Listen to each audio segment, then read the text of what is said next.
Amrit noni pain oil, ನೋವಿಗೆ ವಿರಾಮ, ದೇಹಕ್ಕೆ ಆರಾಮ. ಅರುಣ್,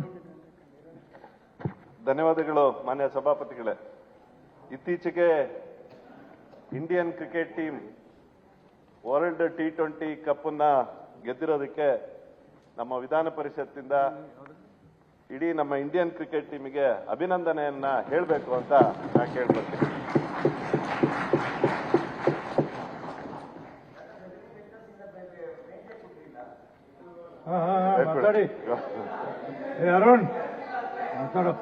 ಸರ್, ಭಾರತದಲ್ಲಿ cricket is like religion in India ಅನ್ನೋ ಮಟ್ಟಕ್ಕೆ ಭಾರತ ಕ್ರಿಕೆಟ್ ಅಲ್ಲಿ ಬಹಳಷ್ಟು ಸಾಧನೆಯನ್ನ ಕೂಡ ಪಡೆದಿದೆ.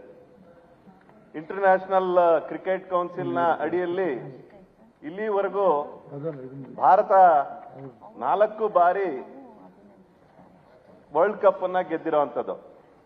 ಮೊದಲನೇ ವರ್ಲ್ಡ್ ಕಪ್ 1983 ಮಾನ್ಯ ಸಭಾಪತಿಗಳಿಗೆ ನನಗಾಗ 11 ವರ್ಷ.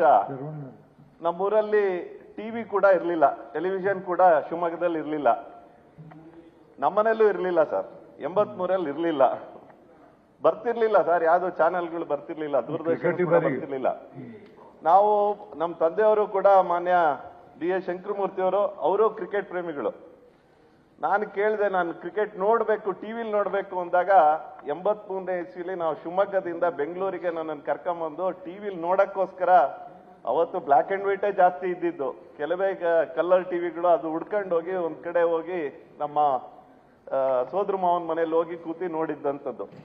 ಅವತ್ತು ಕಪಿಲ್ ದೇವರ ನಾಯಕತ್ವದಲ್ಲಿ 83ರಲ್ಲಿ ಗೆದ್ದಾದ್ಮೇಲೆ ಬಹಳಷ್ಟು ವರ್ಷಗಳ ನಂತರ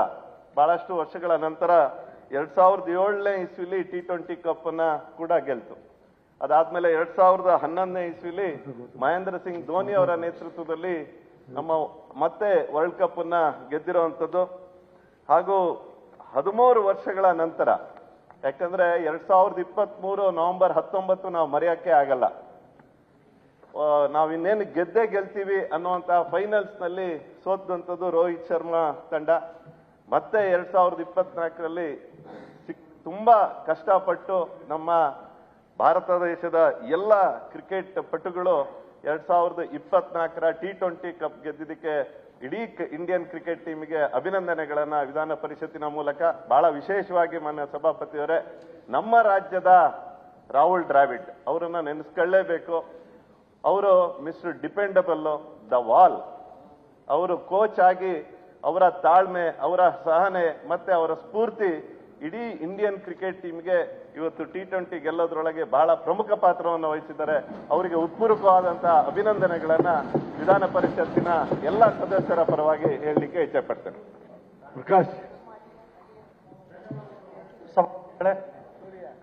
ಮೊಟ್ಟ ಮೊದಲನೇದಾಗಿ ಅರುಣ್ ಅವರು ಪ್ರಸ್ತಾವನೆ ಕೊಟ್ಟಿದ್ದು ರಾಹುಲ್ ದ್ರಾವಿಡ್ ಅವರಿಗೆ ಅಭಿನಂದನೆ ಸಲ್ಲಿಸಬೇಕು, ಅದಕ್ಕೆ ನಾನು ಸಹಮತ ವ್ಯಕ್ತಪಡಿಸ್ತಾ, ನಾನು ಒಬ್ಬ ಕ್ರಿಕೆಟ್ ಪಟುವಾಗಿ ಬಹಳ ಸಂತೋಷದಿಂದ ಹೇಳಕ್ಕೆ ಇಷ್ಟಪಡ್ತೀನಿ. ರಾಹುಲ್ ದ್ರಾವಿಡ್ ಅವರು ನನ್ನ ಟೀಮಿಗೆ ಆಡ್ತಾ ಇದ್ರು. ನಾನು ಬ್ಯಾಂಗ್ಳೂರು BUCCಗೆ ಆಡ್ತಾ ಇರ್ಬೇಕಾದ್ರೆ ಅವರು ಮೊದಲನೇದಾಗಿ ಪ್ರತಿನಿಧಿಸಿ ನಮ್ಮ ಕ್ಲಬ್ಗೆ, ಫಸ್ಟ್ ಡಿವಿಷನ್ ಕ್ಲಬ್ಗೆ ಆಡಿ ಪ್ರತಿನಿಧಿಸಿದ್ರು ಸರ್. ಅವ್ರಿಗೆ ಮೊದಲನೇದಾಗಿ ರಣಜಿ ಟ್ರಾಫಿ ಬೇರೆ ಆಡೋಕ್ಕಿಂತ ಮೊದಲು ನಾವು ಎಲ್ಲ ಕರ್ನಾಟಕದ ಪ್ಲೇಯರ್ಸ್ ಯುವಕರನ್ನ ಕರ್ಕೊಂಡೋಗಿ ಲಂಡನ್ನಲ್ಲಿ UK ಅವರು ವೆಂಕಟೇಶ್ ಪ್ರಸಾದ್, ಸುಜಿತ್ ಸೋಮಸುಂದರ್ ಅವರೆಲ್ಲ ಯಂಗ್ಸ್ಟರ್ಸ್ನ ಕರ್ಕೊಂಡೋಗಿ ವಿದೇಶಕ್ಕೆ ಆಟ ಆಡೋದಕ್ಕೆ, ಅವಾಗ ಅವ್ರು ಆಫ್ ಸ್ಪಿನ್ ಬೌಲಿಂಗ್ ಮಾಡ್ತಾ ಇದ್ರು, ವಿಕೆಟ್ ಕೀಪಿಂಗ್ ಮಾಡ್ತಾ ಇದ್ರು, ಬ್ಯಾಟಿಂಗ್ ಜಾಸ್ತಿ ಆಡ್ತಾ ಇರಲಿಲ್ಲ. ಆದರೆ ತದನಂತರ ಅವರು ಅಂಡರ್ 19 ಆಡಿ, ಅಂಡರ್ 22 ಆಡಿ, ನಮ್ಮ ಕ್ಲಬ್ಬಿಗೆ ಆಡಿ, ರಣಜಿ ಟ್ರಾಫಿಯಲ್ಲಿ ಆಡಿ ಅವರು ಹೆಸರು ಗಳಿಸ್ತಾ ತಮ್ಮದೇ ಬ್ಯಾಟಿಂಗಿನ ಶೈಲಿಯಲ್ಲಿ ಅವರು ನಮ್ಮ ರಾಜ್ಯಕ್ಕೆ, ನಮ್ಮ ರಾಷ್ಟ್ರಕ್ಕೆ ಮತ್ತು ವಿಶ್ವಕ್ಕೆ, ಅರುಣ್ ಅವ್ರು ಹೇಳ್ದಂಗೆ ಒಂದು ವಾಲ್, ಅಂದರೆ ಒಳ್ಳೆ ಬ್ಯಾಟ್ಸ್ಮನ್ ಆಗಿ ಅವರ ಟೆಕ್ನಿಕ್ಕು ನೋಡಿ. ಕರ್ನಾಟಕದಲ್ಲಿ ಹಲವಾರು ಕ್ರೀಡಾಪಟುಗಳನ್ನು ಮಾಡಿದ್ವಿ. ಅದರಲ್ಲಿ ವಿಶೇಷವಾಗಿ ಕ್ರಿಕೆಟ್ನಲ್ಲಿ sir GR Vishwanath, Veerapalli Prasanna, BS Chandrashekhar ಅಂತ ವಿಶ್ವಖ್ಯಾತ ಬೌಲರ್ಗಳನ್ನು ನಮ್ಮ ರಾಜ್ಯದಿಂದ ನಮ್ಮ ರಾಜ್ಯದಿಂದ ಪ್ರತಿನಿಧಿಸುವ ಅಂತ ಹಲವಾರು ಕ್ರಿಕೆಟ್ಗಳಿದ್ದಾರೆ. ಆದರೆ ರಾಹುಲ್ ದ್ರಾವಿಡ್ ಅವರು ಅದೇ ಶೈಲಿಯಿಂದ ಆಟ ಆಡಿ ನಮ್ಮ ಕರ್ನಾಟಕಕ್ಕೆ ಮತ್ತು ರಾಷ್ಟ್ರಕ್ಕೆ ಹೆಸರು ತಂದು ಹಲವಾರು ದಾಖಲೆಗಳನ್ನು ಮಾಡಿದರು.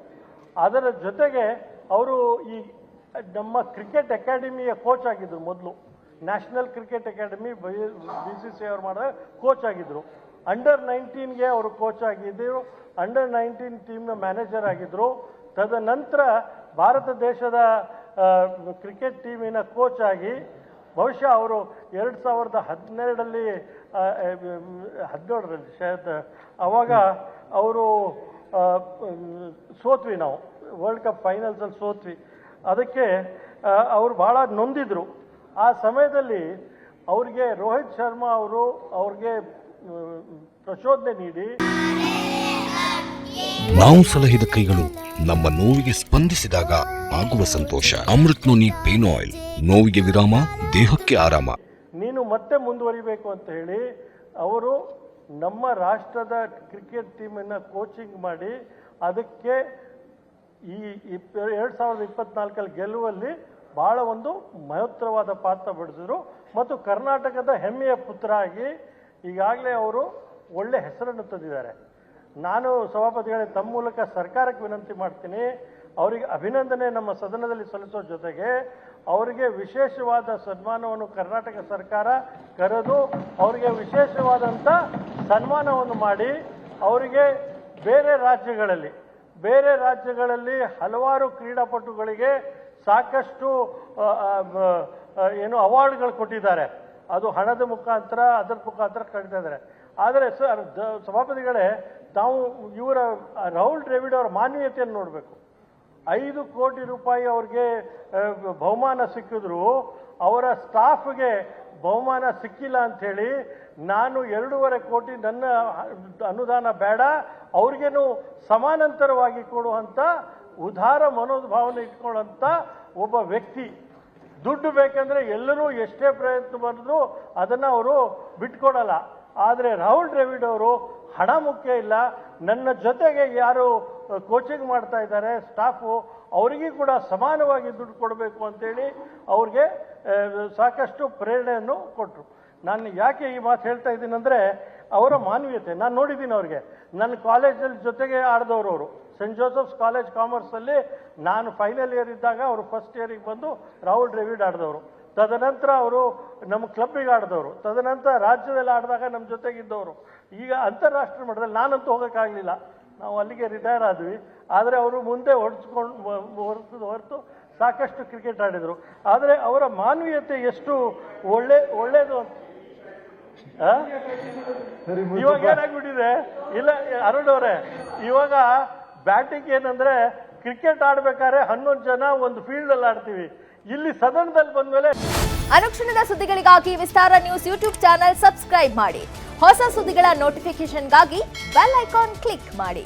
ಲೇಟೆಸ್ಟ್ ಅಪ್ಡೇಟ್ಸ್ಗಾಗಿ www.vistaranews.com ವೆಬ್ಸೈಟ್ಗೆ ವಿಸಿಟ್ ಮಾಡಿ. ಅಂಗೈಯಲ್ಲೇ ಜಗತ್ತಿನ ಸುದ್ದಿ ತಿಳಿಯಲು ವಿಸ್ತಾರ ನ್ಯೂಸ್ ಕನ್ನಡ ಆಪ್ ಡೌನ್ಲೋಡ್ ಮಾಡಿ.